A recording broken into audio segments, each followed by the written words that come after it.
At 7:23 a.m., an email popped up in my inbox with the subject line, Confidential, Q3 Compensation Review. I shouldn't have received it. No one in engineering was supposed to be on that list. Yet there it sat, glaring at me like a loaded gun someone had carelessly left behind. The office was empty, except for me. The coffee machine buzzed softly in the background. I hovered over the mouse for a few seconds before clicking open the message. The spreadsheet loaded slowly, row by row. Names, job titles, salaries, numbers that made my stomach drop. Tyler Reed, software engineer 2, hired just 8 months ago, was earning $127,000. Jessica Palmer, also a software engineer 2, hired 6 months prior, $131,000. Kevin Rost, 4 months in, $129,500. Every single person I'd personally onboarded and mentored over the last year and a half was making between $125,000 and $135,000. These were people who still DM'd me on Slack for help with basic deployment questions, people who'd never pulled an all-nighter or answered a 2 a.m. production alert. My throat tightened as I kept scrolling, searching for my own name. It took longer than it should have. The list was sorted from highest to lowest pay. I finally found myself on page 6. Charles Whitaker, senior software engineer, 12 years at the company. Base salary, $78,000. $78,000. 12 years. A full decade spent building the infrastructure that powered 60% of our product. 12 years training every new hire who walked through the door. 12 years being the go-to person when everything crashed in the middle of the night. And now, the people I'd trained were making $53,000 more than I was. The ambient noise of the office, phones ringing, the espresso machine steaming, faded into a dull hum. Everything felt muffled, like I was submerged underwater. I glanced across the room at Tyler's desk. Just last week he'd asked me how to fix a merge conflict in Git, and yet he was pulling in nearly $50,000 more per year than I was. 9 minutes later, a recall notice flashed. Please delete previous email immediately. Sent in error. Urgent. Too late. I'd already saved the file in 3 places: my personal laptop, a private cloud account they didn't know about, and a USB drive hidden in my desk drawer. I shut my laptop, stood up, and walked straight to the corner office where my manager Robert Hayes was unwrapping his morning bagel. "Charles?" He looked up, surprised. I rarely showed up unannounced. "What's going on?" Without waiting for an invitation, I sat down and turned my open laptop toward him. His eyes landed on the spreadsheet. I watched his expression shift, from confusion to recognition, then something uncomfortably close to guilt, before he snapped back into his polished professional mask. "Charles, you know I can't discuss other people's compensation. I'm not asking about theirs," I said, voice steady. "I'm asking about mine. 12 years, Robert. I've been here since we were crammed into that warehouse in Georgetown. I built the core architecture this whole platform runs on. How is it possible that engineers with less than a year of experience are making $53,000 more than I am?" He set down his bagel and wiped his hands on a napkin, stalling. "The market's changed a lot, Charles. Tech salaries have skyrocketed. When we hired you in 2012, the landscape was totally different. We have to stay competitive to attract new talent. Then bring my pay in line with the market. It's not that simple. There are budget cycles, salary bands, approval chains." "Budget cycles?" I nearly laughed. "Robert, I hold 0.002% equity, diluted 3 times over. Tyler has more equity than I do, and he's been here 8 months. Robert shifted uncomfortably. "Look, I get why you're upset. I can submit a request for an off-cycle raise, but honestly, it probably won't go through. We just finished annual reviews 6 weeks ago." "Right. I got my 2.5% bump. That's $1,950 a year. Meanwhile, rent in Seattle rose 5%, Charles." His tone dropped into that familiar, patronizing register managers use to make you feel irrational. "I truly value what you've done for this company. You're essential. But these are business realities. I can't just conjure budget out of thin air. But you can conjure $129,000 for someone straight out of college? That's different. That's acquisition cost. We're competing for new talent, and you don't need to compete to keep your most experienced engineer, the one who actually keeps the lights on." Robert's jaw clenched. "Anything else?" "I've got a product meeting at 9:30. I stood slowly, gathering my laptop. "No, that's all I needed to hear." "Charles, don't do anything rash. Let me at least put in that request. Don't bother." I walked back to my desk, legs oddly steady even though my insides were churning. The office was filling up, people chatting, sipping coffee, settling into their chairs like any other Monday. I sat down and opened a blank document. Before I go further, let me introduce myself. I'm Charles Whitaker, 36. I'm the kind of person who documents everything meticulously, believes in systems that endure, and once thought loyalty mattered. That belief just cost me 12 years of fair pay, but it wouldn't cost me another day. During lunch, I started a new spreadsheet titled The True Cost of Charles Whitaker, a comprehensive analysis. While others took breaks, I kept working. By the time most logged off, I was just hitting my stride. 2012, hired as a junior developer. Built an automated deployment system that slashed release time from 4 hours to 30 minutes, saving roughly 800 dev hours per year. 2013, promoted to software engineer 2, designed a monitoring system that prevented an estimated $420,000 in potential downtime costs. 2014, I led the database migration project and delivered it 2 months ahead of schedule, which allowed us to bring on 2 major clients early. That move alone generated $1.8 million in revenue. 2015, I designed the real-time processing system that eventually became our flagship product feature. Today, it handles 9 million transactions every day and appears in 75% of all sales presentations. I didn't stop there. I listed every win, every fire I'd put out, every weekend I'd sacrificed to fix critical bugs while everyone else was off living their lives. By midnight, my document had swelled to 43 pages, and I still wasn't done. I opened a new tab and began quantifying the actual financial impact. Only conservative estimates, revenue from systems I built, cost savings from efficiency gains, avoided losses from outages I prevented, and the immense value of having one person who truly understood the entire infrastructure inside and out. The total made my hands tremble. $3.9 million in measurable value over just 3 years. Then I calculated what it would take to bring my salary up to market rate, $53,000 per year. The disparity was almost laughable, except it wasn't funny at all. I finally left the office at 1 a.m., showered and lay awake staring at the ceiling. Sleep wouldn't come. My mind raced through options, contingencies, next moves. By sunrise, I had a clear plan. I got dressed with unusual care. Dark suit, crisp shirt, polished shoes. When you're about to turn your life upside down, you dress like you mean it.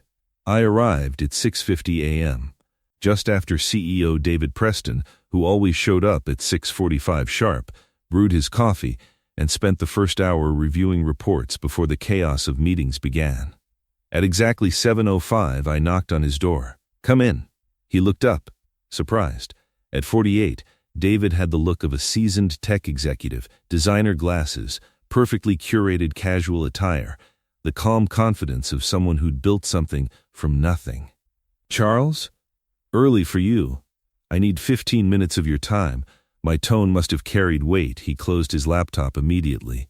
"Sit." I placed 3 things on his desk: my 43-page, professionally bound analysis of my contributions, a formal resignation letter, a written offer from Cascade Systems, a direct competitor offering $148,000 plus equity and benefits. David's eyes scanned the items. His face stayed neutral, but his fingers tapped once against the desk. "I'm listening." "For the past 20 hours, I've documented everything I've delivered to this company," I said, tapping the report. "In short, $3.9 million in measurable value over 3 years, while earning only about 55% of market rate. Yesterday, I learned that engineers I personally trained are making up to $53,000 more than I am." He flipped through the pages, expression unreadable. "When I brought this to Robert, he told me it's about market rates for new hires. that my pay reflects a different era, and that off-cycle adjustments aren't likely. I paused. I'm not here to negotiate. I'm informing you that I've accepted Cascade's offer. My resignation is effective in 2 weeks. Cascade Systems, he said, setting the report down. Andrew Mitchell's shop. Yes, our direct competitor in enterprise solutions. I know. He leaned forward. Look, I get why you're upset. That spreadsheet leak was a mistake, and I'm sorry you found out this way. But you have to understand, business works differently for retention versus hiring. We pay market rate to attract talent. So you're okay taking a 55% discount on your most tenured engineer while overpaying for unproven newcomers? That's not business, it's a blunder. What do you want? He asked. I wanted fair pay for 12 years. That window has closed. I stood. All I'm offering now is 2 weeks of knowledge transfer. Realistically, you need 90 days to properly transition off my systems, but you'll get 2 unless you give me a reason to stay. We could match Cascade's offer. You could have matched market rate any time in the last decade. You chose not to. His expression hardened. Don't make an emotional decision, Charles. Think twice before burning bridges. I've spent 12 years thinking carefully while being systematically undervalued. Now, I'm acting. I walked out before he could reply. Back at my desk, everything looked the same. The ergonomic chair, dual monitors, the little plant I'd kept alive for 4 years, but nothing felt familiar anymore. My phone buzzed. A text from Andrew Mitchell. Have you made your decision? I replied, yes, I accept your offer. His response was instant. Excellent. When can you start? 4 weeks. 2 weeks notice, then 2 weeks off. You've earned it. Welcome to Cascade, Charles. I set the phone down and stared at the codebase I'd built over more than a decade. Hundreds of thousands of lines, systems powering millions of daily transactions. Soon, it would be someone else's responsibility. By 9 a.m., the news had spread. I could feel the shift in glances, the hushed tones. Robert must have talked. Office gossip moved fast. Tyler passed my desk twice, clearly wanting to say something but holding back. At 10:30, a calendar alert popped up. Discussion. David's office. Attendees, David Preston, Robert Hayes, Linda Ortiz OO, Thomas Grant, CFO, the entire executive team. I accepted the invite and returned to documenting system dependencies. At 11 a.m., I walked into David's office. All 4 were seated across from an empty chair, clearly staged to show unity against me. Linda spoke first, sharp, composed, the kind of leader who'd climbed through sheer strategy. Thanks for coming, Charles. We've discussed your resignation and would like to present a counteroffer. I'm listening. Thomas slid a folder toward me. We're offering an immediate raise to $142,000, a $35,000 retention bonus, promotion to principal engineer with a seat on the technical advisory board, and an additional 0.015% equity grant. I read every line. It was all in writing, plus enhanced benefits and a professional development budget. It was more than generous. It was everything I would have jumped at if they'd offered it a year ago, or 5, or any time in the last 10. This is a strong offer, I said slowly. Robert visibly relaxed. But I'm declining it. His relief vanished. Charles, be reasonable, David pressed. This puts you above market rate. It fixes everything you raised. It fixes my salary. It doesn't undo 12 years of being underpaid. It doesn't erase the insult of paying my trainees $53K more than me. And it doesn't change the fact that you only made this offer after I handed in my resignation. We're trying to make things right, Linda said. You're trying to dodge the fallout of doing things wrong for over a decade. I closed the folder. If I'd never seen that spreadsheet, if I'd stayed quiet, would you have offered this? Silence. Exactly. I stood. I appreciate the gesture. Truly, but I've already accepted Cascade's offer. My 2 weeks stand. Thomas's voice turned sharp. Just remember, you signed a non-compete.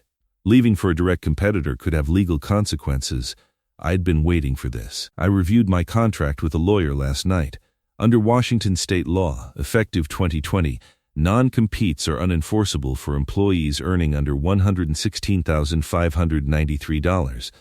My current salary is $78,000. Even your counteroffer barely clears that threshold, and since I'm not accepting it, the clause doesn't apply. Thomas's jaw tightened. Additionally, I continued, I have no intention of taking proprietary code or client information. I will, however, be taking the skills and knowledge I've developed over 12 years. That belongs to me. You don't get to underpay me for a decade and then claim ownership of my professional growth. I walked to the door, then turned back. You have 2 weeks to extract as much institutional knowledge as possible. I suggest you use them wisely. The next 13 days were fascinating. Suddenly, I was invited to meetings I'd never been included in before. Executive strategy sessions, architecture planning, product roadmaps. People who'd barely acknowledged me were stopping by my desk, wanting to pick my brain about systems I'd built years ago. Robert scheduled daily check-ins. Linda took me to lunch. Even David stopped by twice, asking casual questions about upcoming projects that were anything but casual. They were panicking. On day 5, Tyler approached my desk looking uncomfortable. Hey, Charles, can I ask you something? Sure. Is it true you're leaving because of the salary thing? I looked at him directly. Yes. He shifted his weight. I didn't know. I didn't know what you were making. If I'd known. Tyler, you didn't set your salary, neither did I. But I'm done accepting less than I'm worth. He nodded slowly. For what it's worth, you're the best mentor I've ever had. Everything I know, I learned from you. I appreciate that. Cascade is lucky to get you. After he left, 4 other people came by with similar sentiments. By end of day, my desk had accumulated a small collection of handwritten notes, some apologizing, some thanking me, some asking if Cascade was hiring. That last part was interesting. On day 8, Robert called me into a conference room. Charles, I need to be direct with you. We're struggling to plan for your departure. The knowledge transfer document you provided is comprehensive, but there's too much for 2 weeks. We need more time. I gave you a roadmap. Follow it. It's not that simple. Half these systems lack proper documentation. You're the only person who understands how they work, end to end. Then you should have documented them properly. Or paid me to do it. We're willing to offer you a consulting arrangement. After your 2 weeks, continue being available for questions. We'll pay $200 per hour. I did quick math. $200 per hour for what would inevitably be constant calls and emails. They were trying to keep me on a leash. No thanks. Charles, Robert, let me explain something. For 12 years, I made myself indispensable to this company. I was available at midnight for emergencies. I worked weekends. I trained every new hire. I built systems nobody else understood. I did all of that because I believed loyalty would be rewarded. I leaned forward. It wasn't. So now you're discovering the cost of my absence. That cost is significantly higher than the $53,000 you refused to pay me. This is a lesson you're learning the hard way. On day 11, something unexpected happened. I received an email from someone I didn't recognize, Nathan Brooks, senior engineer at a company called Vertex Solutions. Subject line, heard your name mentioned. The email was brief. Hi Charles, I heard through the grapevine you're leaving your company. I worked there 4 years ago and left for similar reasons. Wanted to reach out and say good for you. If you ever want to compare notes about David's management style, I'm happy to grab coffee. Also, I have some information that might interest you. Call me. He included his phone number. I called him during lunch. Charles, thanks for calling. Nathan's voice was energetic, friendly. I've been waiting for someone to finally tell David to shove it. How did you hear about my resignation? Tech community in Seattle is smaller than you think. Plus, I still have friends there who keep me updated. He paused. Look, I'll be direct. When I left 4 years ago, it was because I discovered the same thing you did.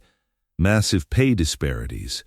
New hires making way more than longtime employees. I tried to negotiate.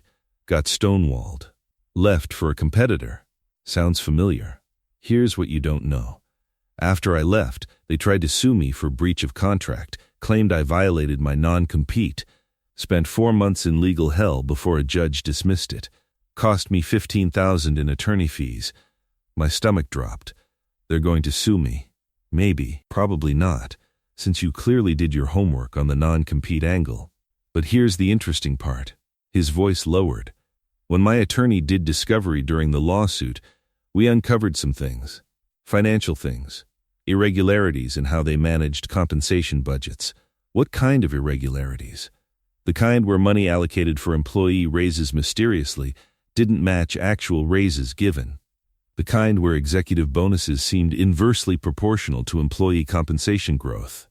I couldn't prove anything definitive before we settled, but something was off. Do you still have the documents? Some.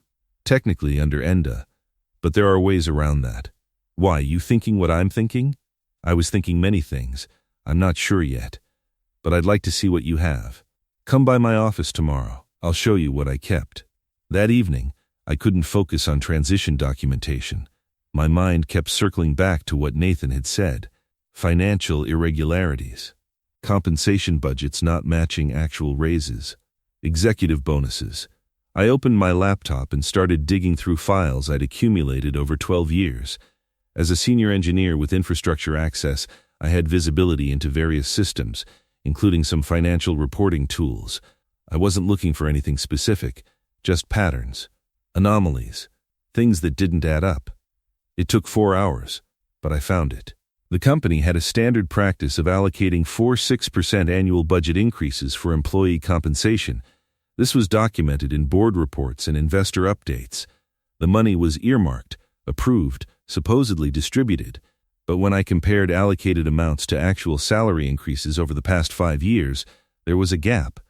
2018, $1.9 million allocated, $1.2 million distributed. Difference, $700,000.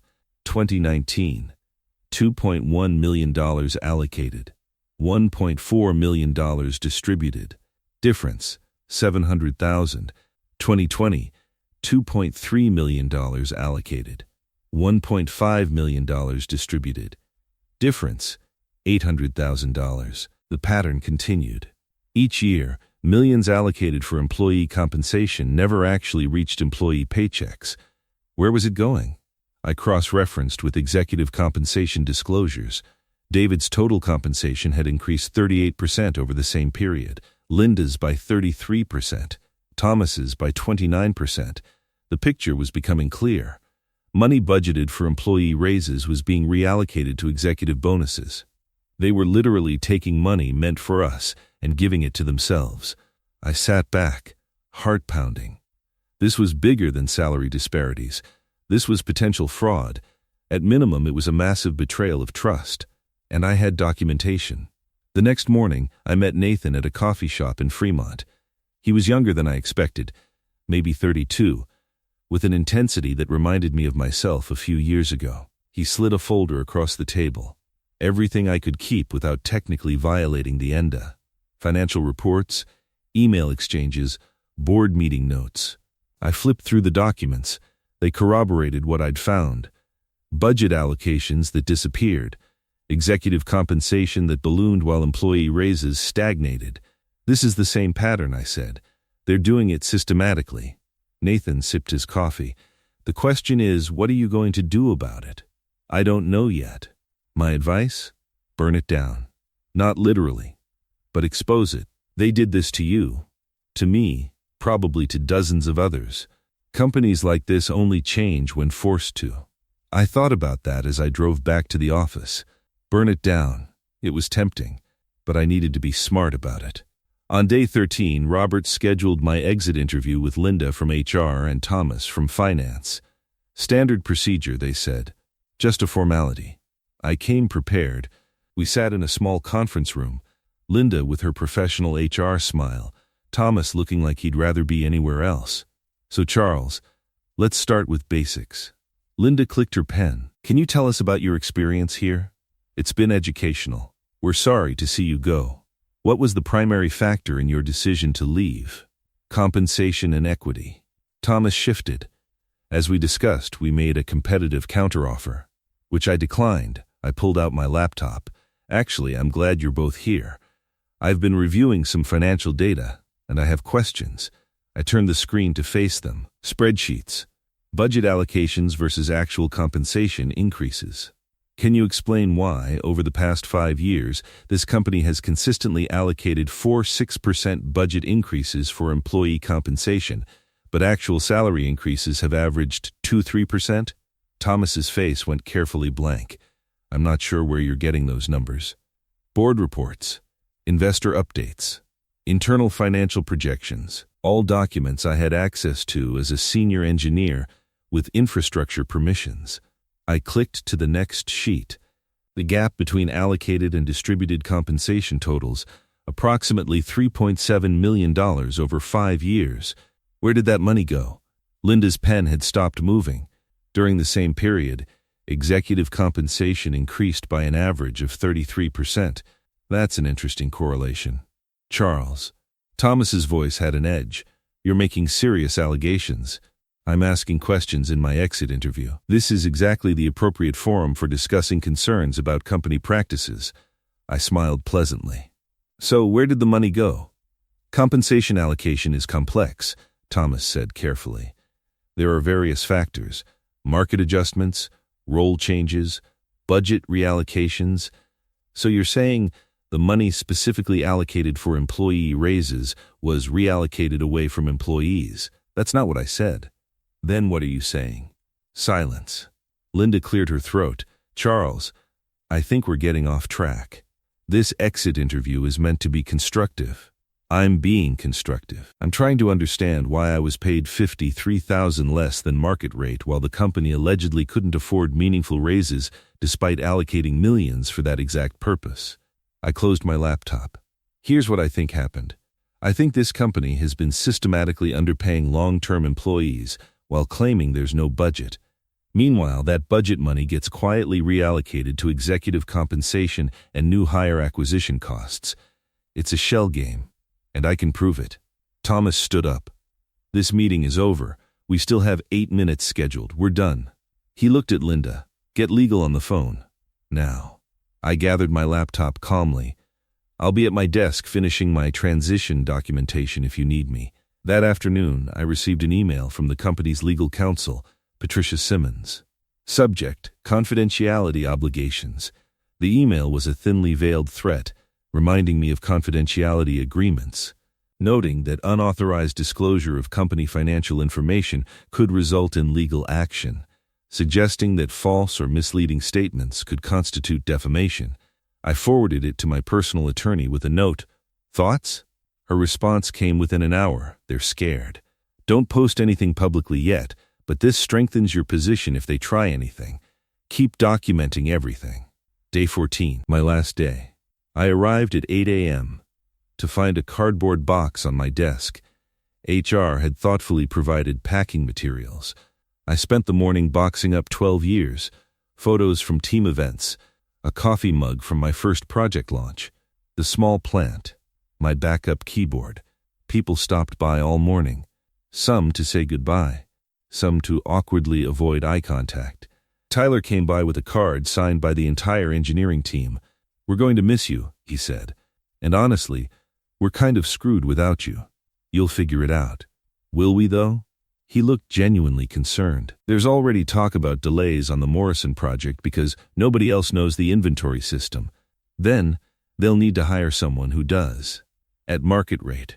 At 3 p.m., I logged out of all my accounts, surrendered my keycard and laptop, and carried my box through the office one last time. The elevator ride down felt surreal. 12 years ending with a cardboard box and a lot of unanswered questions. My phone buzzed as I reached my car. A text from an unknown number. Is this Charles Whitaker? Yes. Who is this? My name is Rachel Winters. I'm an investigative journalist with the Seattle Tech Review. I heard you recently left your company. I'm working on a story about compensation practices in Seattle tech companies. Any chance you'd be willing to talk? I stared at the message for a long moment. Then I typed, yes. Let's meet. Rachel Winters was exactly what I expected an investigative journalist to be.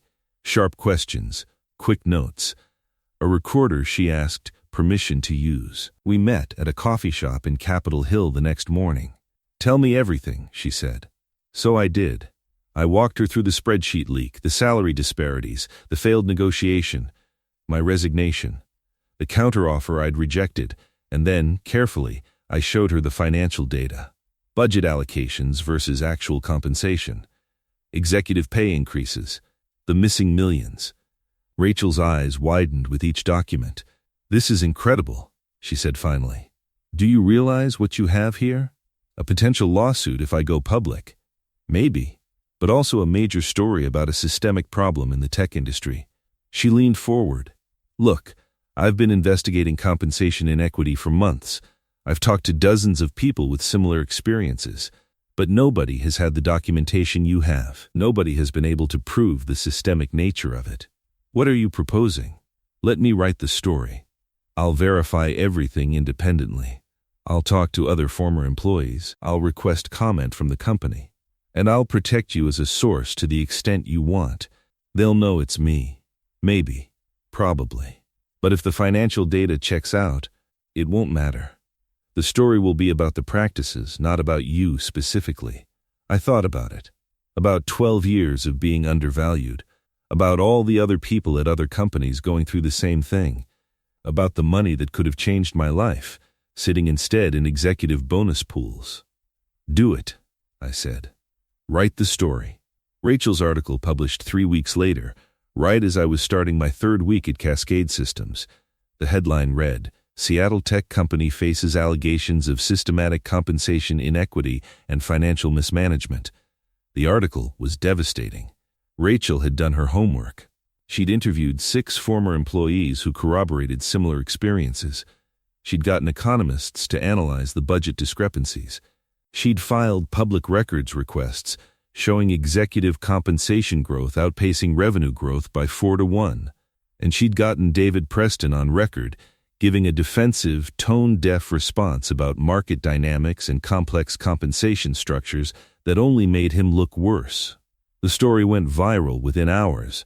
Tech Twitter exploded. Reddit threads dissected every detail. Other journalists started reaching out to former employees. Local news picked it up. Then, national outlets. By day 2, there was a petition calling for David's resignation with 12,000 signatures. By day 3, current employees were organizing a walkout. By day 4, the company's investors had called an emergency board meeting. I watched it all unfold from my new desk at Cascade Systems, in an office with windows and a salary that reflected my worth. Andrew Mitchell stopped by on the 3rd day of the media firestorm. "How are you holding up?" "Honestly, better than I expected. David's lawyer sent us a letter threatening to sue if we hire anyone else from there." He grinned. "I told them to get lost.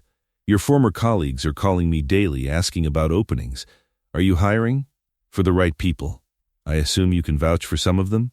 I thought about Tyler, about Jessica, about the handful of engineers who'd been kind during my final days. "I can. Send me names. We're about to poach half their engineering team." That's exactly what happened over the next 2 months.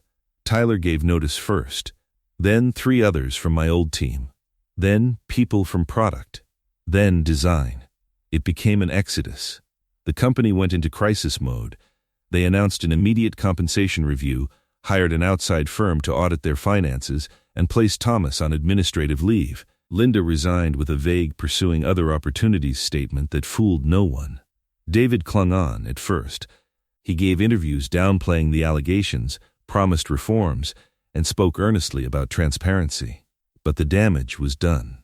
By month 3, they'd lost 35% of their workforce. 2 major clients defected. Their valuation plummeted by 45%. The board finally forced David out in week 17. Meanwhile, I was thriving at Cascade. Andrew gave me full autonomy to build the engineering team I'd always wanted, hiring at fair market rates from day 1, implementing transparent salary bands, and mandating compensation reviews whenever market data shifted. I personally vetted every offer to ensure we never repeated the mistakes of my past. 6 months after I left, Rachel published a follow-up, The Aftermath: How One Engineer's Resignation Sparked Industry-Wide Compensation Reform. This time, she interviewed me on the record. "Any regrets?" she asked. "I regret it took 12 years to stand up for myself, but I don't regret leaving or going public." When she mentioned my former employer had called me vindictive, I replied, I didn't sabotage anything. I documented facts and asked questions they couldn't answer. If the truth breaks your business model, maybe the model was broken. That quote became the headline. A year later, I received an email from David. You were right. We took advantage of loyalty, especially yours. I'm trying to do better now. You're crushing it at Cascade. We were lucky to have you. We just didn't realize it until too late. I read it 3 times, then deleted it. Some things don't deserve your energy. 6 months after that, my old company was acquired at a fraction of its former value. Layoffs followed. Soon, former colleagues were job hunting, including Robert. Charles, I know I have no right to ask, but is Cascade hiring? We are, I said. But our comp is fully transparent, and we don't tolerate the old management playbook. He admitted he should have fought harder for me. I passed his resume along, but didn't hire him. I did bring on 4 others, including Tyler, now a strong engineer worth every penny of his senior salary. 2 years post-resignation, I spoke at a tech conference on pay equity. Afterward, a man in his mid-40s confided, I've been there 19 years. People I trained make almost double. I'm scared to speak up.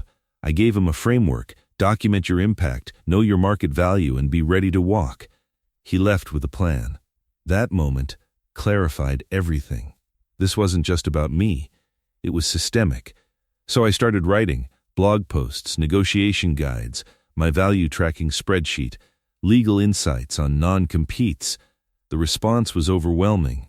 People used these tools to secure raises, escape toxic workplaces, and reclaim their worth. By year 3, I was VP of engineering at Cascade, leading 50 engineers and earning triple my old salary. But the real victory? 37 people who told me they negotiated better pay because of my story. 15 companies that adopted transparent salary bands. 4 states that passed pay transparency laws, partly inspired by the coverage. One evening, a LinkedIn message arrived.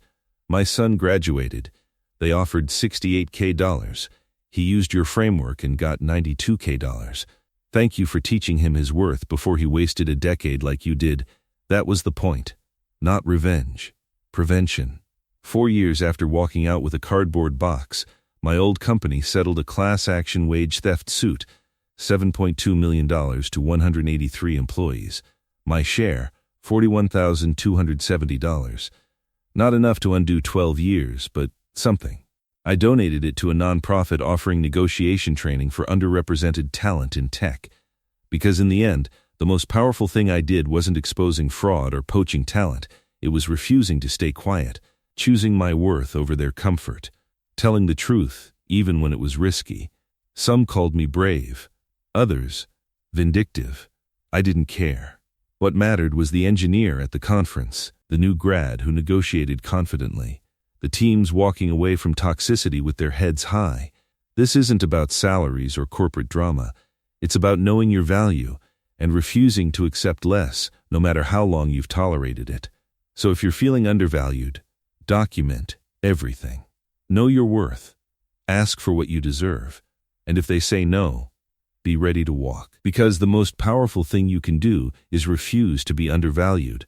That's power no one can take from you. Somewhere right now, someone's staring at a spreadsheet that says they're worth 40% less than they are. Let them know your worth isn't what they'll pay you. It's what you're willing to accept. I'm Charles Whitaker. I was undervalued for 12 years. Then I decided I wasn't anymore. That decision changed everything. Your turn.